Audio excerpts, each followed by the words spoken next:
Today is Wednesday, you know what that means. Brand new episode of Desert Island Graps on the Cultaholic podcast feed today, as I am asking Colby Carino what 3 wrestling matches he would watch if he was stranded on a desert island. If you're one of those people that wants to see the podcast version of Desert Island Graps on the Cultaholic YouTube channel, today is your lucky day, because there it is. You're welcome. Here's some wrestling news. More WWE title belts are being redesigned. Chris Jericho has taken a shot at WWE, and Heath Slater's next appearance has been confirmed. We'll talk about it in a bit. The shiny new United States Championship belt has divided wrestling audiences. I quite like it myself, it's nice. Belt fan Dan on Twitter is the source for wrestling championship related news. He actually showed that belt on his social medias back before Christmas last year, and there was talk whether or not it was a fake or not. Turns out it wasn't. WWE has been sitting on that version of the United States Championship since December. And I don't know what took them so long to pull the trigger. AEW puts belts on TV when they've not even finished yet. They just can't wait. So I'm not sure what took that long to get the belt done. But that's not even half of it. There's another one we'll talk about in just a moment. The NXT Championship, according to belt fan Dan, is getting changed up, but not too much. They really like the design of the NXT title belt, but apparently it's just going to be a bit bigger. They're going to make it a little bit more robust. So expect a larger NXT Championship belt soon enough. And on the subject of other title belts that could get a refresh, belt fan Dan on Twitter has said that there are brand new SmackDown tag team titles ready to go, and have been ready to go since WrestleMania 35. Like, they're just sat there, just chilling, waiting for the opportune moment. This will be the first time since the SmackDown tag belts were introduced that they get themselves a bit of a redo. Now, these aren't the original SmackDown tag team titles. If you are a long-suffering wrestling fan like I, you'll remember the SmackDown tag team titles defended by in and around the SmackDown 6, first held by Kurt Angle and Radio Edit. Those belts, though, that SmackDown tag belt merged with the Raw World Tag Team belt in 2008, is it? Or 2009? I've written it down here. It was 2009, and that became the Unified Tag Team title belt. And the tag title industry is confusing. But yeah, new SmackDown belts at some point very soon, which is a shame. I quite like the sort of dueling gladiator helmet title belt myself. Would like to know your opinions in the comments down below. Just find somewhere to write a comment between people saying there's too much Tom on this channel. Chris Jericho has taken a shot at WWE following the announcement of the Eye for an Eye match, or as I called it on Raw Graded, an 8 for an 8 match. I'm not going to attempt the pronunciation again. I'll probably say something even more wrong. Chris Jericho put onto Twitter the picture that you're seeing there, which is the match graphic for Jon Moxley versus Santana. You remember when Moxley had his eye injured, so he had the patch on, and then similar thing happened with Santana, and he had a patch on, so they had a match called Eye for an Eye. And Chris Jericho has taken great joy in sharing this, saying, "Eye for an Eye match. You're welcome, WWE." Tony Khan's chipped in as well. He followed that up with a reply featuring the gif of Willem Dafoe saying, "You know, I'm something of a scientist myself." I'm sure he shared that before. I think that's, if you were to look at Tony Khan's most recent gifs, that is near the top. Most definitely.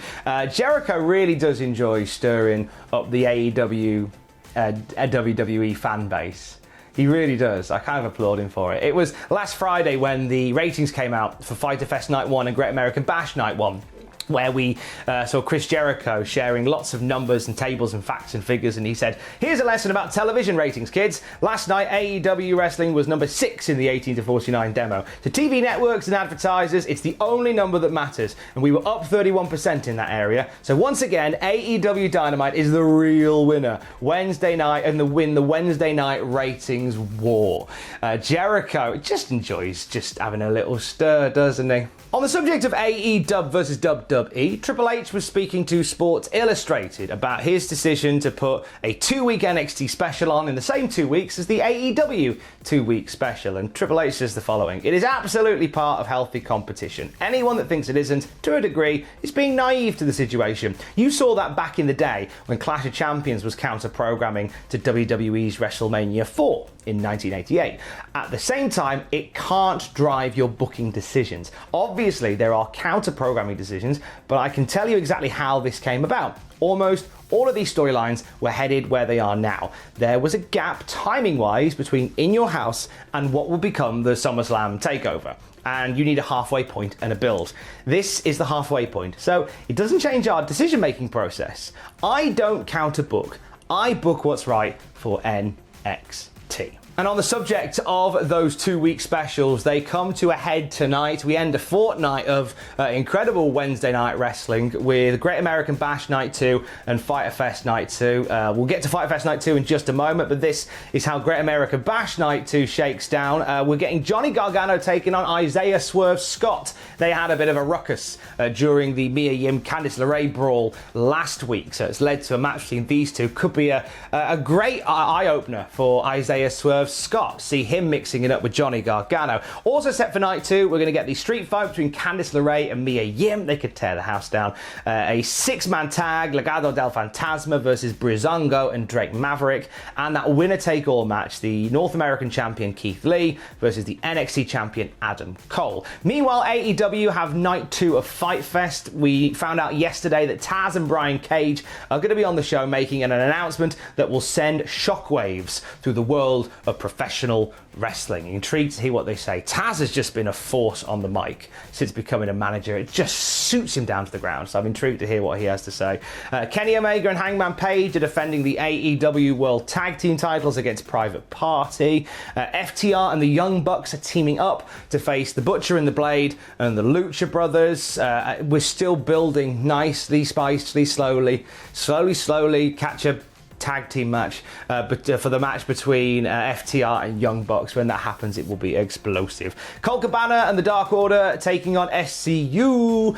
We've got as well Lance Archer versus Joey Janela, and a very hyped main event between Orange Cassidy and Chris Jericho. Very intrigued to see how this goes down. We will break down everything tomorrow on the Cultaholic YouTube channel. AEW graded with Jack the Jobber and NXT graded with myself. Ross will have the AEW TF moments as well. So once this amazing 2 weeks of wrestling wraps up, we'll break everything down for you right here on this channel that you're currently looking at right now. Another championship match has been added to Slammiversary on July the 18th. We are going to see Moose defending the TNA World Heavyweight Championship against Tommy Dreamer. Moose has been basically parading around as Mr. TNA, if you've not been keeping up with the world of Impact Wrestling, and he's been defending that championship. He just turned up with it at Rebellion and just said, "I'm the TNA World Heavyweight Champion now." And there's been some good back and forth between Moose and Tommy Dreamer,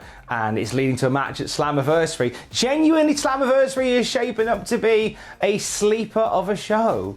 And Impact Wrestling is one of those companies that just keeps on keeping on. And they have, despite everything that's going on in the world, they have still managed to position their biggest show of the year to be one that is going to draw a lot of eyes. It's certainly intriguing, the fact that so many no-compete clauses end on or around Slammiversary. So we're expecting 4 billion people to turn up. But Moose and Tommy Dreamer, they're going to have a fight. It'll be a bit of fun. Maybe do it in a 6-sided ring, cinematic style, just to amuse me and keep it old school. So I've been fascinated by this incident that took place at the Cruiserweight Classic between Kota Ibushi and Vince McMahon. Let me share the tweet that Sir Lariato tweeted out, saying the former NJPW star apparently went backstage sometime during the show. When Ibushi first went back there, he gave a high five to a big man. Out of all the people in the building, that big man turned out to be Vince McMahon, the owner of WWE. Ibushi had no idea who he was, which made the staff, quote, really upset. And that is an intriguing story, just to read on your timeline. Then Dave Meltzer quote retweets it by saying, that story is true, by the way. And then Kenny Omega replies to that tweet saying, hard to believe, but yeah, some of the most talented wrestlers in the world aren't constantly walking on eggshells and scared SH1-T-less of their boss. Ibushi was offered a deal with WWE, but ended up turning it down. But there were certain staff members who were apparently really upset about the whole thing, about the fact that Kota Ibushi had broken some kind of protocol and high-fived Vince McMahon. It kind of echoes the whole hugging thing again. Do you remember when Titus O'Neil went to give Vince McMahon a hug? That was a weird time. There's a story, if you don't know it, that you can search in your own time. Interesting Vince McMahon-shaped protocol. There is one particular guy that Vince McMahon, I think, would accept willingly a hug and a high five from, and Jack will talk about him in the next Cultaholic news video a bit later today. That, in the radio industry, is what we call a hook and a tease. Bobby Lashley, but not finalement. Well, it is finalement, but shut up. Heath Slater set the wrestling world on fire on Monday when he rocked up at Monday Night Raw, looking beef. Oh, that man, put some beef all around his body there. He looked great, and he cut an amazing promo as well. It was a great showcase for Heath Slater on Monday Night Raw. And we know where we're going to see him next. August the 1st. He is going to be part of Talking Shop Mania, which is Luke Gallows, Carl Anderson, and Rocky Romero's wrestling show, which is an offshoot from their podcast. And they've invited Heath Slater to come and be a part of it. So Heath Slater is going to be working with some fellow released WWE stars next month. Now, I'm really intrigued to see what Gallows and Anderson do as part of Talking Shop Mania. But we may even see Heath Slater before that. His no-compete with WWE expires on July the 18th, and there is a lot of rumour and innuendo that we may see Heath Slater as part of Slammiversary, along with about 4 billion other people. But in the event that Heath Slater doesn't turn up at Slammiversary, we are going to see him as part of Talking Shopper Mania. I'm very intrigued to see what Heath Slater does next. I enjoyed his performance on Raw. I think he positioned himself in a great way, and you know what? To lose your job, to go away, to focus, and in such a short amount of time comparatively, look so much better and stride so much greater, tread so much bolder. We could all be a little bit Heath Slater, couldn't we? We could all be just a little bit Heath Slater. Stay safe. Love you, bye.